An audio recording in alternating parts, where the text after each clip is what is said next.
Yes, thanks very much indeed, Ed.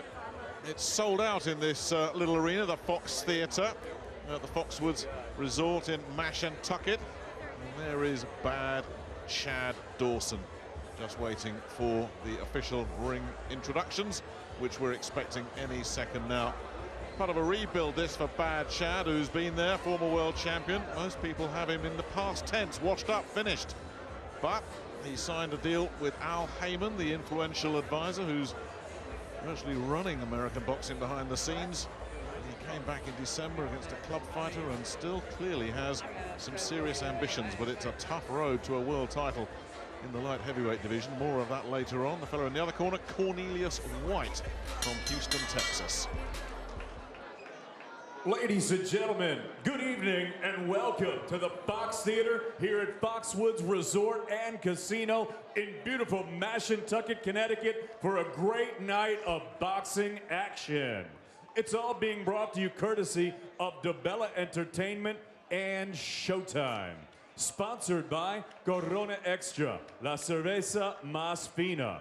Introducing your three judges scoring our first contest from ringside: John McKay, Eddie Scuncio, and Don Trella. At the sound of the bell, your third man in the ring will be Danny Chavone. And now, ladies and gentlemen, 10 rounds of boxing scheduled in the light heavyweight division. Introducing first, fighting out of the red corner, he wears white trunks. He weighed in at an even 176 pounds. His professional record, 23 victories against 4 defeats. He has 17 wins coming by way of knockout. From Houston, Texas, ladies and gentlemen, please welcome Cornelius "The Beast" White. And his opponent across the ring, fighting out of the blue corner. He wears red with gold trim. He weighed in at a ready 175 pounds. His professional record, 33 victories against 4 defeats. He has 18 wins coming by way of knockout. From New Haven, Connecticut, ladies and gentlemen, the former WBC, IBF, and IBO light heavyweight champion of the world, Bad Chad Dawson.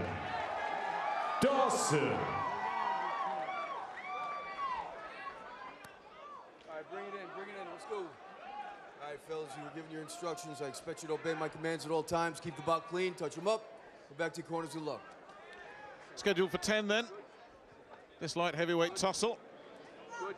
Cornelius White in the white trunks. Bad Chad Dawson in the red. Dawson, the man who scaled the summit, who's looking to get one more shot at the big time. Here we go then. And a chance to see really what Dawson has got left in the tank. Never quite been the same since he made the big mistake of getting himself weight drained, going down and meeting Andre Ward in September 2012, and being comprehensively outboxed and stopped in 10, and then coming back after that and just getting caught stone cold by Adonis Stevenson, that big swinging left hook of Stevenson's. And you could almost forgive those defeats, but then when he had a split decision loss to Tommy Carpensi after that, and Carpensi is certainly not elite. I think a lot of people said, well, that's it. He took that year out. He signed up with Heyman, come back, had his win late last year against the club fighter. And really, if he can't get past Cornelius White, who can be a handful at his best, it probably is time for Bad Chad to hang him up. Yeah, well, I wondered if we'd seen the last of him. I thought maybe we had done. He was the man at light heavyweight for a few years. But let's face it, that division has got a little bit tougher over the last couple of years. So I'm wondering if he can make a mark. He's got himself in good shape as far as the weight's concerned, and the look of him. He started nice and sharply. But I just wonder what kind of impact he can make at this stage of his career. Well, of course, the superstar in the division is Kovalev, the terrifying Russian, who was actually put Cornelius White away. That was in an IBF eliminator back in June 13. He got rid of White in 3 rounds that day, one of 3 stoppage defeats that White has suffered. And the WBC belt is still held by Adonis Stevenson. They're trying to make a Kovalev-Stevenson super fight, but that's been talked about for a long, long time. And now Andre Ward has popped up into this division. So, as you say, where's the easy route? You know, the WBA, I suppose, would be the option. Their two-tier world champion. Kovalev is their super champion, and Jürgen Bremer owns their regular. But Bremer may well be meeting Nathan Cleverly next. That's something that Nathan is certainly keeping his fingers crossed for. But Dawson wants to get put into this mix for one last shot. Well, he's looking sharp anyway, Nick. You know, he's boxed well the opening round here, and as soon as I see that, he gets caught with the right hand. But no, he's looking nice and smooth, sharp, getting the punches off nicely, thinking about his defences. So, you know, signs are he's got himself in good shape anyway. Last few seconds then of this opening round. Attacked again there by a right hand, but responded well. Well, he definitely got caught. Yeah, I think he was trying to dig on a good, powerful shot of his own, and then he got caught at the same time. But that was a good opening round from him.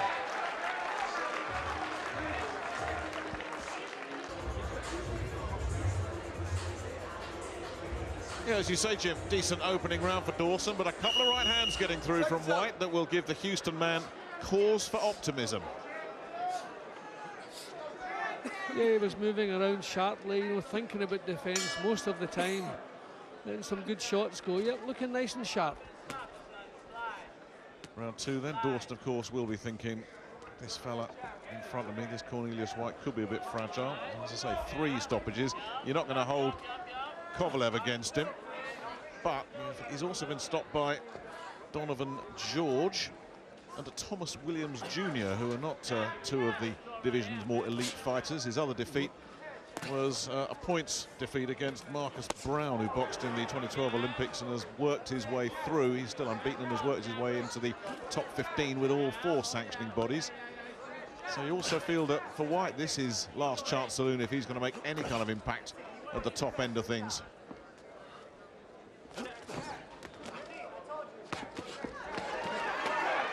Again, looking nice and sharp there, the southpaw from New Haven, Connecticut.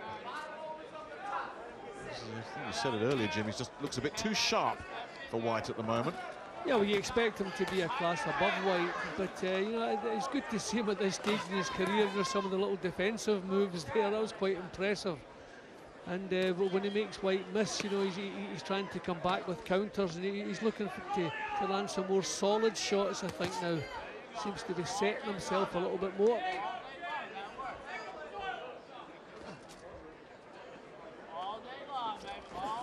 Probably needed that year out, you know, after what had happened to him.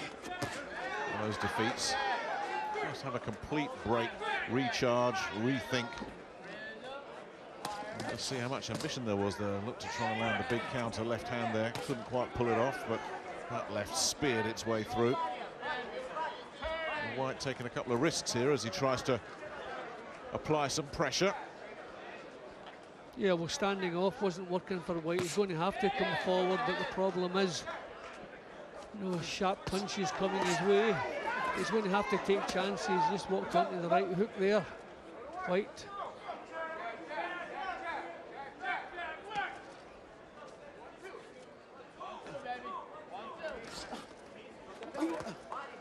Break. Step back, fellas. Step back.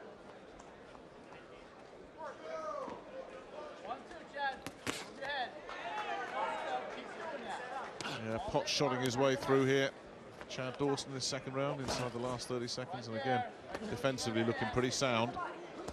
Can't really think of anything that's White has landed in this round, and yet, as you say, he has been coming forward looking to apply some pressure, but he's had no end product. Well, Dawson will probably start stepping in behind his punches. You know, he's just kind of popping them out at the moment. Probably that was a bit. That was more like it. A little spite in that one.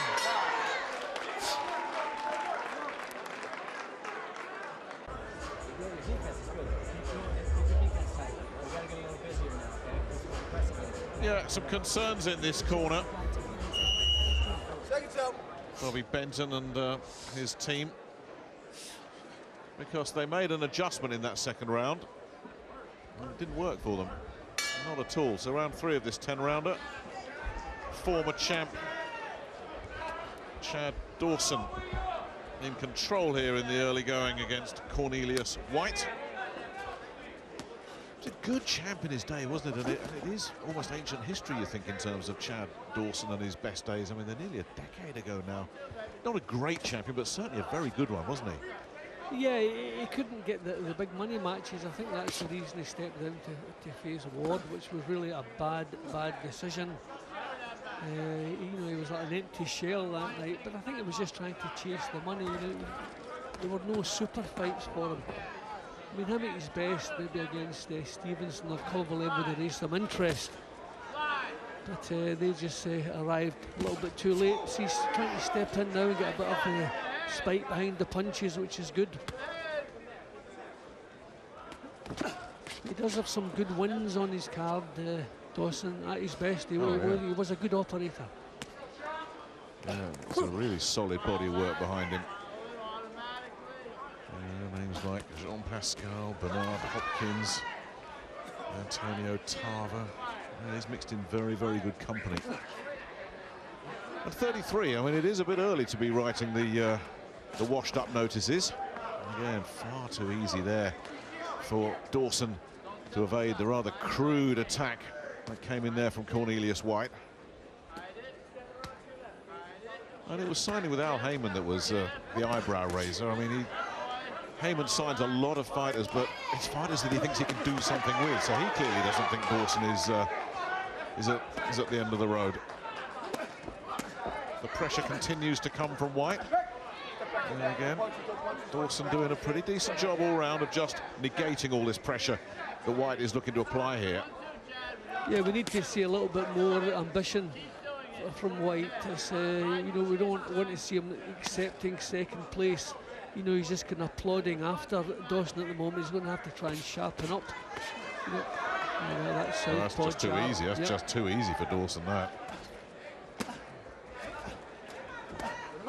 Just too predictable. I mean, Dawson's dealt with a lot more serious work than that. Quite comfortable. Well, you look at... And there he is going to work again. You know, you look at White's record, there's nothing to suggest he's capable of mixing at the highest class. His best win was against Dmitry Sukotsky, who holds a win over Edward Gutnecht, who we saw thoroughly dismantled by Jürgen Bremer. So it's not exactly a fantastic calling card to drop when you say, hi, I'm Cornelius White and I'm a prospect. Well, this is the night he's got to shine, and so far he's struggling to do it. He's certainly working hard, but he just can't get anything going at all.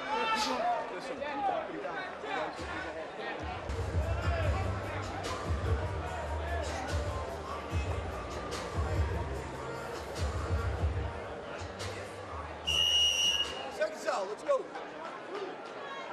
This a pretty happy corner at the moment.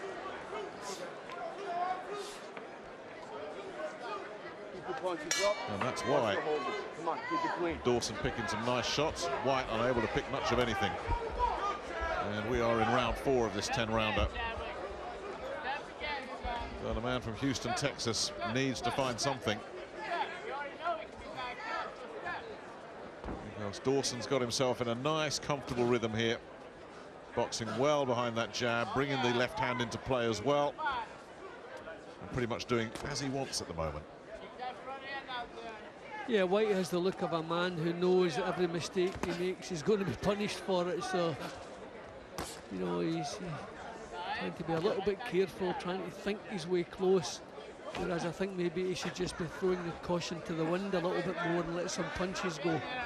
He's not going to outbox Dawson. Dawson really looking sharp. Concentration is spot on. So I think he's going to have to just be a bit more adventurous. A good right hook. Yeah, the left didn't get through, but then he followed up as well. The other problem that White has got is his head movement is leaving a lot to be desired. Straight up the pipe once again from Dawson. White, to his credit, continues just to plod away, getting in front of Dawson. It's just when he gets there, he doesn't quite know what to do, does he? I mean, I know Dawson's expected to be in a different league to White. I'm quite impressed at, you know, how lively he is. The concentration's really good. You know, he's not taking any silly punches whatsoever. Counters are sharp. Everything he's trying is working. So maybe they can. I mean, when you have good champions, it's the challengers that are at a premium. You can't get decent challengers, so maybe this is another decent win, getting back up to the title picture. Again, the head movement is non-existent from White, who gets picked off again with those left hands. Then the body attack as well, and he's wobbling. He's in trouble here. The crowd rising to its feet, and Dawson goes for the finish, just bludgeoning his way through here. White just desperately trying to survive. 30-odd seconds left to go in the round, and that's it. Done. Referee Danny Scavona's seen enough. White protests, but he was under intense pressure there. Well, that was impressive from Chad Dawson. He coasted his way comfortably through the first 3 rounds. He shook him with the head shot, then worked the body, then went for the finish and got it. Yeah, he was looking comfortable all the way through, and as his though he was just waiting for his chance to move in and finish the job. The first punch that landed, you could see the effect on White's legs. He was badly shaken by that. A little hint of inside of the glove right hands from Dawson when he started applying the finishing punches. He was kind of looking the shots. A little hint of the inside of the glove, but they were still thumping home, and they weren't allowing White to recover, get his senses back. And I think the referee did the right thing. He was in a different class to White all the way through. It wasn't really competitive. You'll see the first shot that just started the problems. Bang! I mean that was a beautiful shot. You can see the effect in the legs. Yeah, there's the giveaway. He's backed off there. He's hurt. And this is where it's a little bit. I mean, that's looking like inside of the glove stuff to me. But getting the desired effect, the referee wasn't too troubled about it. And they were thumping punches, although it wasn't a knuckle tap. Then when they started getting through the defence, the referee, some referees may have let it go a little bit longer, but I think he did the right thing. Yeah, he was just bludgeoning his way to victory at the end there, wasn't he, Chad Dawson? So take another look at it, as you say, very, very crude at the finish, but there was nothing crude at all about that left hand that just rocked White to the foundations. Those body punches were good, solid shots as well, and the end was nigh at that point. Yeah, and I think it's that little doing the twist there that's going to convince the referee that if things don't get better for him, we're going to have to get him out of there. Yeah, well, these are thumping shots, you know, kind of wide swinging punches from Dawson, but having the desired effect, and the referee just waiting for the chance, and then he goes. Timed it nicely, I believe. So, Chad Dawson shows there's still something left in the tank. That's the good news. The bad news is, where do you go from here? Would you throw him in with Sergei Kovalev? It would be painful for him if you did. Ladies and gentlemen, referee Danny Scavone calls a halt to this contest. The official time of the stoppage, 2 minutes and 26 seconds of round number 4. Your winner by TKO from New Haven, Connecticut, Chad Dawson.